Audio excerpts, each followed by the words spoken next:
China hitting back at President Trump's latest tariff plan, with Beijing officials announcing it'll impose 34% levies on all U.S. imports, along with export controls on rare earths elements crucial for semiconductors and EVs.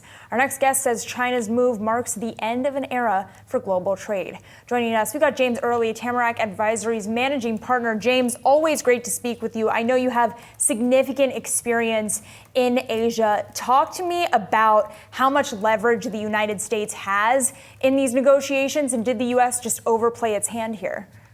Well, first of all, Madison, great to be here, but I feel like I'm living in a movie the past couple of days. It's just beyond reality, but it is reality. In terms of leverage, this is definitely a game of chicken, but the chickens are not equally sized. I mean, the U.S. exports roughly $140 billion of stuff to China every year, and China exports roughly $440 billion. So this trade war certainly hurts China more than it hurts the U.S., but at the same time, the Chinese populace and Chinese companies are more equipped to take that pain.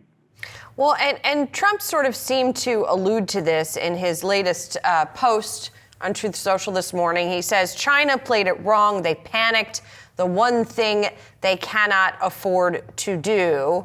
So then what's the next move? Or does he sort of sit back and, to your point, let them sort of incur the pain that you're talking about?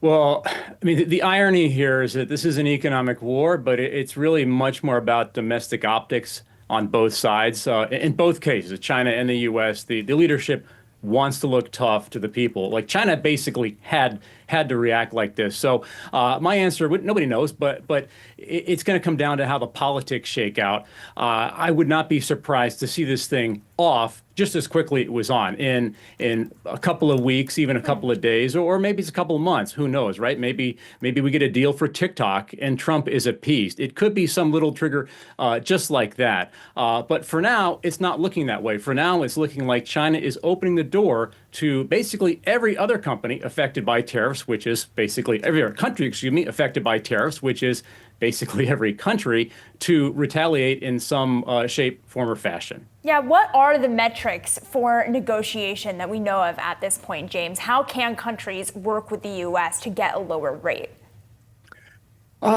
Trump said he's open to negotiation as long as the deal is, quote unquote, phenomenal. And defining phenomenal, unfortunately, Madison, is above my pay grade. I will say, Trump is certainly partial to things that favor causes that he likes. So certain deals, things that give him good political optics in the U.S., bringing jobs to the U.S., investing in the U.S. So things like making factories here.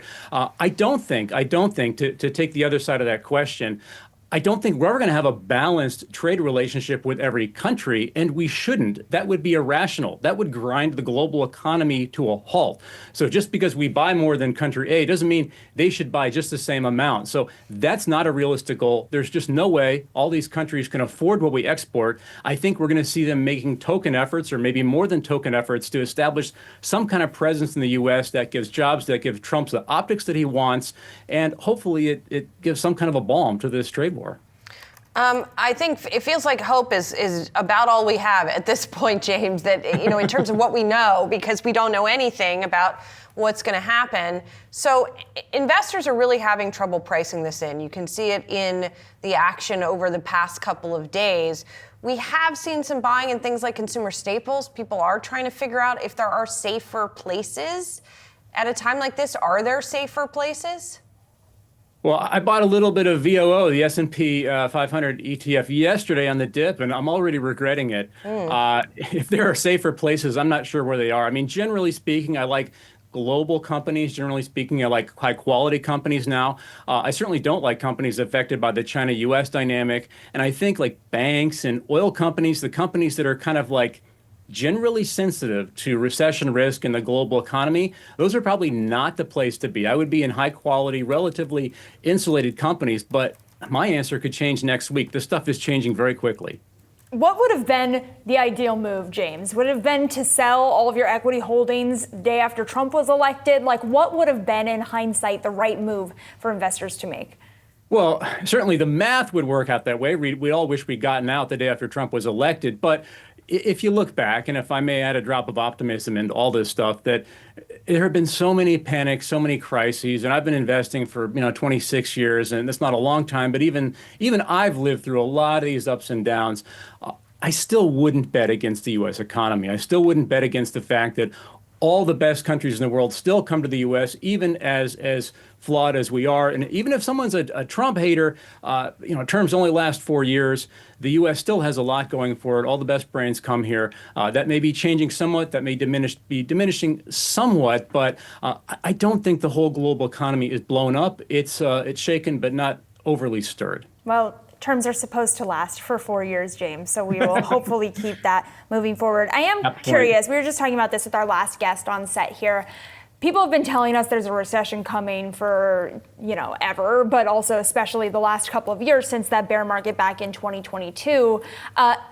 Is this time significantly different, and why, if so? Well, yeah, first, economists have predicted 15 out of the past 3 recessions. They've been calling for recession forever. This time certainly may be different simply because economics is a social science, and hiring decisions, capital allocation decisions are made by human beings. And when you give those human beings lots and lots of uncertainty, which is exactly what they've got now, they're going to pull back. All right, if I'm a CEO, should I invest billions of dollars to make a plant in the U.S. if I'm an overseas CEO on this tariff stuff? Well, maybe, but what if it changes in 2 weeks? I don't know. So I think people aren't necessarily running for the hills, but they're putting spending on pause, and that could be enough to start a recession.